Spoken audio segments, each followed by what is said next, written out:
तो दोस्तों नमस्कार, आप सभी का मेरे इस YouTube channel the Anmol house में फिर से बहुत बहुत स्वागत है।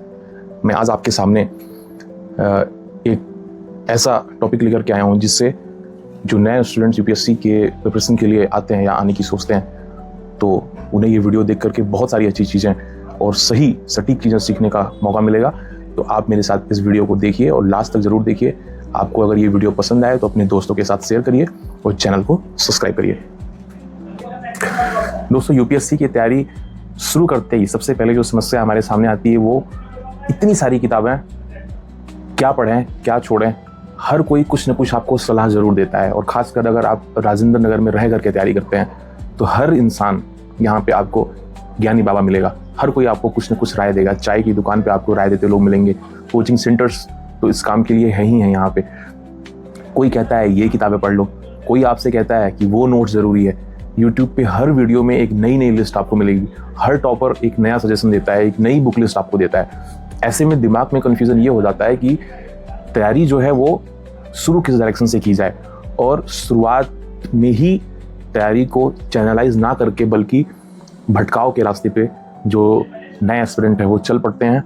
और शुरुआत में सबसे ज़्यादा यह बात समझना ज़रूरी है कि यूपीएससी कोई यथास्थ की परीक्षा नहीं है। यूपीएससी आपकी समझ की परीक्षा है। यूपीएससी आपकी सोच की परीक्षा है। आप कैसे सोचते हैं किसी विषय पे। यूपीएससी आपके धैर्य की परीक्षा है कि अगर एक बार आपको असफलता देखने को मिल रही है तो आप उससे कैसे जूझ रहे हैं, आपके अंदर जूझने की क्षमता कितनी है।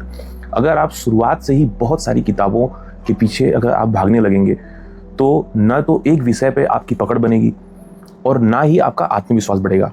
इसलिए शुरुआती यात्रा में खुद को कुछ चुनी हुई किताबों तक सीमित रखना आपको बहुत ज़रूरी है। दोस्तों, आपको ये बात माननी पड़ेगी कि सब कुछ पढ़ना संभव बिल्कुल भी नहीं है। यूपीएससी की तैयारी करने वाले हर इंसान को एक समय पे ये सोचना बहुत लाजमी है कि बहुत सारी किताबें एक साथ पढ़ ली जाएं।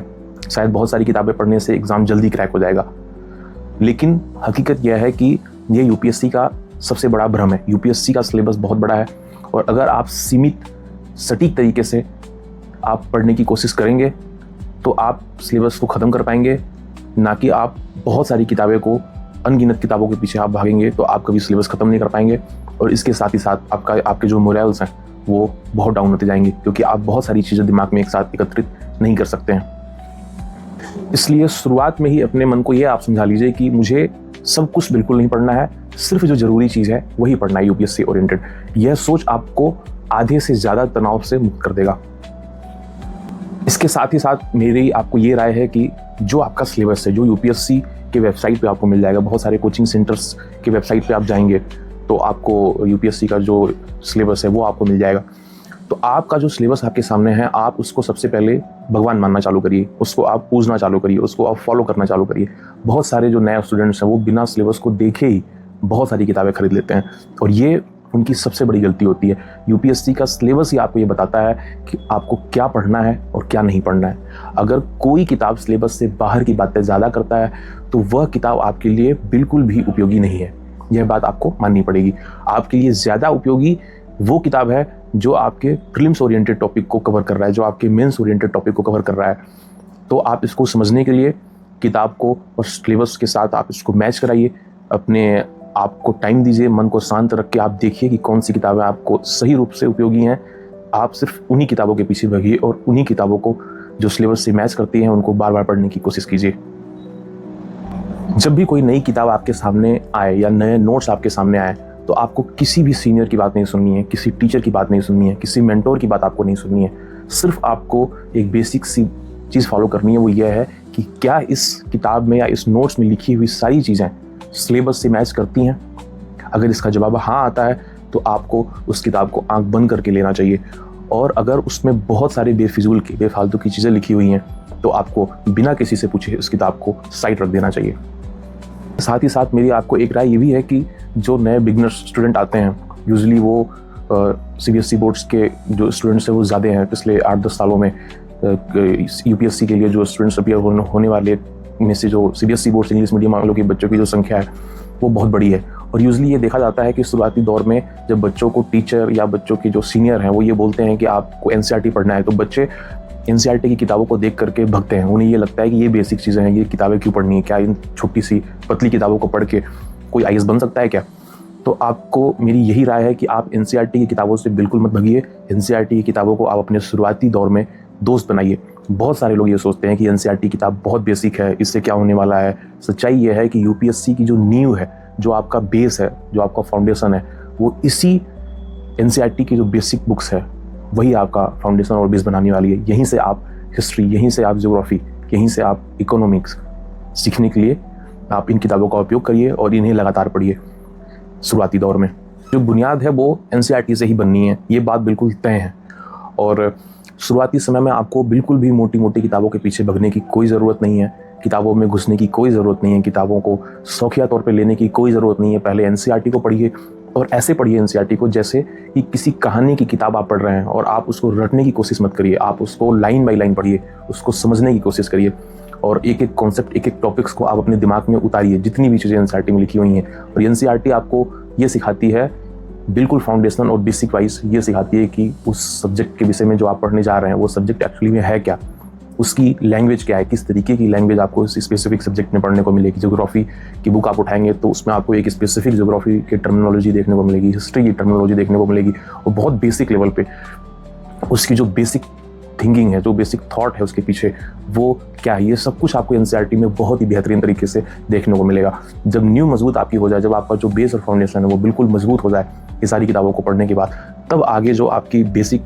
से उठ करके जो आपकी मेन रेफरेंस बुक है जो पढ़ी जाती है, जैसे लक्ष्मीकांत हम पॉलिटी के लिए पढ़ते हैं या स्पेक्ट्रम की किताबें हम पढ़ते हैं, तो वो किताबें आपको आगे चल के आसान भी लगने लगेंगी और वो किताबों में पढ़ने में आपको इंटरेस्ट भी आएगा। साथ ही साथ मेरी आपको एक राय ये भी है, जो कि मैंने अपने एक्सपीरियंस से सीखा है, अपनी जर्नी से सीखा है, कि आप अपने एक सब्जेक्ट के लिए एक बेसिक और एक रेफरेंस बुक रखिए। एक से ज़्यादा रेफरेंस बुक आप बिल्कुल भी मत रखिए। बहुत सारी एक सब्जेक्ट की किताबों को इकट्ठा करने के आप फिराक में बिल्कुल मत रहिए। अगर यह नियम आप शुरुआत से ही, अगर आपने इसको गांठ बांध लिया, अगर आपने इसको पकड़ लिया, तो आपकी आधी से ज़्यादा समस्या जो है वो शुरुआत में ही ख़त्म हो जाएगी। हर विषय के लिए एक ही स्टैंडर्ड किताब चुनिए, उसको पढ़ते रहिए। जैसे पॉलिटी के लिए आप लक्ष्मीकांत की किताब को रख सकते हैं, हिस्ट्री के लिए आप मॉडर्न हिस्ट्री के लिए स्पेक्ट्रम की किताब को रख सकते हैं। इसी तरीके से बाकी मिडाइवल और एंशिएंट के लिए सतीश चंद्रा और बिपिन चंद्रा की किताब को आप रख सकते हैं। फिर ज्योग्राफी के लिए आप 11th क्लास की एनसीईआरटी आप पढ़ सकते हैं। उसके अलावा माजिद हुसैन वगैरह की किताब पढ़ी जाती है, बट ज्योग्राफी की स्पेसिफिक के लिए एनसीईआरटी की किताब अपने आप में सफिशिएंट होती है। तो मेरे कहने का मतलब ये है कि आप एक से ज़्यादा किताबों के पीछे मत भागिए। एक किताबों को आप बार बार पढ़ने की कोशिश करिए, उसी किताब से आप टॉपिक को खोजने की कोशिश करिए। कुछ चीज़ें अगर रह जाती हैं तो आप उसको नेट से ढूंढने की कोशिश करिए। आजकल तो चैट जीपीटी का ज़माना है, आप वो सारी चीज़ें जो किताबों में आपको नहीं मिल रही हैं किताबों में, आप उसी किताब के ऊपर उस एक्स्ट्रा पॉइंट्स को चैट जीपीटी या गूगल के माध्यम से निकाल करके उसको नोट डाउन करिए, और ये आपके पढ़ाई को वास्तविक तौर पे एक बहुत पावरफुल पंप देगा और आपको ये करने में मज़ा भी आएगा। बार बार नई किताबें बदलने से सिर्फ ये होता है कि हर किताब में एक ही चीज़ को अलग अलग लैंग्वेज में अलग अलग तरीके से ट्विस्ट करके लिखा होता है, और आप सेम चीज़ों को अलग अलग किताबों में पढ़ेंगे तो आपका सिर्फ इसमें समय बर्बाद होगा, ना कि आप कोई नई चीज़ उस किताब में जा करके सीख पाएंगे। तो बेहतर यह है कि एक किताब को 3-4 बार पढ़िए, ना कि 3-4 किताब को आप एक बार। मेरी साथ ही साथ आपको एक राय ये भी रहेगी कि जो टॉपर्स की जो बुक लिस्ट है उसको आप ज़रूर देखिए, समझिए। बहुत सारे टॉपर्स से कुछ चीज़ें सीखने की कोशिश करिए, लेकिन जो टॉपर्स की बुक लिस्ट होती है उसको देख करके आपको शुरुआती दौर में बिल्कुल नहीं घबराना है। आप जब ये टॉपर्स की वीडियोस को देखेंगे तो आपको ये लगेगा कि उन्होंने तो पूरी लाइब्रेरी पढ़ डाली है जिस तरीके से वो बताएंगे, लेकिन इसके पीछे रियलिटी ये होती है कि हर टॉपर्स की जो सिचुएशन है वो अलग अलग होती है। हर टॉपर्स की जो बैकग्राउंड है, जहाँ से उसने शुरुआत करी थी पढ़ाई की, वो अलग अलग होती है। आपकी तैयारी किसी और की नकल से, किसी और को कॉपी पेस्ट करने से नहीं हो सकता है, बल्कि आपको अपने बेस पे, अपने स्टैंडर्ड के हिसाब से, अपनी समझ से आपको अपनी तैयारी को एक डायरेक्शन देना पड़ेगा, वरना आप सिर्फ टॉपर्स को कॉपी करते रह जाएंगे और आप अपने आप को पहचान नहीं पाएंगे, सही मुकाम तक आप कभी नहीं पहुंच पाएंगे। दोस्तों, आजकल की एक बड़ी समस्या ये भी है कि परीक्षा पास आते ही लोग यूट्यूब के ऊपर घंटों घंटों समय बिताते हैं। उन्हें लगता है कि ये जो वीडियोज़ हैं 8 घंटे में पूरी पॉलिटी पढ़ाने वाली, 10 घंटे में पूरी हिस्ट्री पढ़ाने वाली, ये यूपीएससी सफल होने में या यूपीएससी क्रैक करने में ये बहुत सही साबित होने वाली है। लेकिन इस बात को मैं सिरे से खारिज करता हूँ। आपको अपने पूरे पढ़ाई के ड्यूरेशन में मोबाइल से और यूट्यूब जैसी चीज़ों से आपको दूरी बना के रखना चाहिए। आजकल मैं ऐसा इसलिए कह रहा हूँ क्योंकि आजकल जो सबसे बड़ा डिस्ट्रैक्शन है वो किताब है तो बिल्कुल नहीं है, वो आपका मोबाइल है, वो है यूट्यूब। हर रोज़ आपको नए वीडियोज़ देखने को मिल जाएंगे कि ये किताबें ज़रूरी है, वो नोट्स ज़रूरी है, ये नोट्स पढ़ लो, वो टॉपिक पढ़ लो, ये स्ट्रेटेजी आ गई मार्केट में। अगर आप हर वीडियो पे ट्रस्ट करने लगेंगे, भरोसा करने लगेंगे, तो कभी एक जगह आप टिक ही नहीं पाएंगे। शुरुआत में यह तय कर लीजिए आपकी दिन में सीमित समय ही आपको ऑनलाइन कंटेंट देखना है। ज़्यादातर की जो समय है आपका वो आपको अपनी किताबों के साथ बिताना है, वो आपको अपने सेल्फ स्टडी पे देना है। बार बार आपको बुक लिस्ट बिल्कुल भी नहीं बदलना है किसी वीडियो से प्रभावित होकर के, किसी टॉपर से प्रभावित होकर के।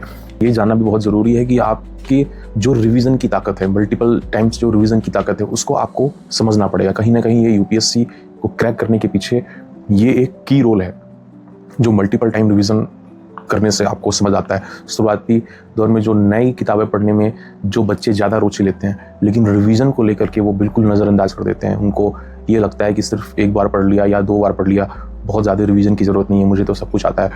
असल में जो ऑब्जेक्टिव टाइप्स के जो क्वेश्चंस हैं, खास करके यूपीएससी के द्वारा पूछे गए, जो पीसीएस में पूछे गए जो प्रश्न हैं, आप उसको ध्यान से देखेंगे तो आपको समझ में आएगा कि आपको सेम टॉपिक मल्टीपल टाइम्स अगर आपने रिवाइज करा है तो आप उन क्वेश्चंस को आसानी से सॉल्व कर पाएंगे, बिना कहीं पे फंसे, बिना किसी फैक्चुअल इन्फॉर्मेशन के गलत हुए। तो आपको जो रिवीजन की जो पावर है उसको समझनी पड़ेगी। अगर आपने किसी एक किताब को 4-5 बार पढ़ ली तो वो किताब आपको परीक्षा में बहुत फ़ायदा देने वाली है। नई किताबें आपको बिल्कुल नहीं छूनी है, मैं आपको बार बार कह रहा हूँ कि नई किताबों के पीछे बिल्कुल नहीं भगना है। रिवीजन की जो स्ट्रेटजी है उस पर आपको फोकस करना है और एक किताब को पकड़िए, उसको बार बार पढ़ने के लिए अपने आप को प्रेरित करिए और उस किताब को बार बार ख़त्म करिए पढ़ के। इसके साथ आपको ये भी समझना पड़ेगा कि जो नोट्स बनाने की बहुत जल्दीबाजी रहती है, मज़ा आता है लोगों को कि नोट्स बना रहे हैं, तो नोट्स बनाने की जल्दीबाजी भी आपको बिल्कुल नहीं करनी है। बहुत से लोग शुरुआत में ही भारी भरकम नोट्स बनाने लगते हैं, इससे समय भी बहुत सारा जाता है और दिमाग भी आपका बहुत बुरे तरीके से थकने लगता है। पहले किताबों को आप अच्छे से पढ़िए, उसको बार बार पढ़िए, मल्टीपल रिविजन्स करिए। जब वही बातें आपके सामने बार बार आने लगे, बहुत बेहतर तरीके से, बहुत डेप्थ में आप उस चीज़ को समझने लगिए, तो जाकर के उसका आप एक शॉर्ट नोट्स बनाइए। याद रखिए जो किताबें हैं, आपका जो नोट्स है वो किताबों का विकल्प बिल्कुल भी नहीं है, वो सिर्फ आपके किताबों का जो है वो एक सहायक है। किताबों का विकल्प नोट्स कभी भी नहीं हो सकता है। आप सिर्फ जो है नोट्स की हेल्प से आप किताबों की चीज़ों को शॉर्ट में करके आप दोबारा से पढ़ने में उपयोग में ला सकते हैं। इस ड्यूरेशन में एक जो मनोवैज्ञानिक जो दबाव है, जो साइकोलॉजिकल प्रेशर है, उससे भी अपने आप को बचा के रखना है। आपको बहुत सारे आपके आसपास में ऐसे लोग मिलेंगे बोलते हुए कि मैंने इतनी सारी किताबें पढ़ ली हैं, इतनी सारी किताबें मैंने ख़त्म कर ली हैं, पूरी अलमीरा भरी हुई है। आपको लोग दिखाएंगे भी, कोचिंग का ये मटेरियल मैंने ख़त्म कर लिया है, इस कोचिंग के पूरे मटेरियल को मैंने ख़त्म कर लिया है। ये सुन करके, ये देख करके आपको बिल्कुल भी नहीं डरना है, अपने मन में बिल्कुल भी डर पैदा नहीं करना है। आपको ये समझना बहुत ज़रूरी है कि यूपीएससी एक लंबी जर्नी है, इसमें धीरे धीरे ही आपको समझ आपकी जो है वो विकसित होगी। अचानक रातों रात इसमें आप कोई भी बड़ी उपलब्धि हासिल नहीं कर सकते हैं। दूसरों से तुलना अपने आप को बिल्कुल मत करिए, अपनी स्पीड को, अपनी गति को आप समझिए। आप कितने तेज़ी से किसी टॉपिक को समझते हैं, कितने तेज़ी से आप किताबों को ख़त्म करने की क्षमता आपके अंदर है, वो आप खुद समझिए, अपने आप को आंकिए, जज करिए और उस बेसिस पे अपने आप पे ट्रस्ट करके आप इस तैयारी में आगे बढ़िए। तो याद रखिए कि धैर्य जो है वो आपका सबसे बड़ा किताब है। हर समय आपको धैर्य बना के रखना है, ढाढ़स बांध के रखना है।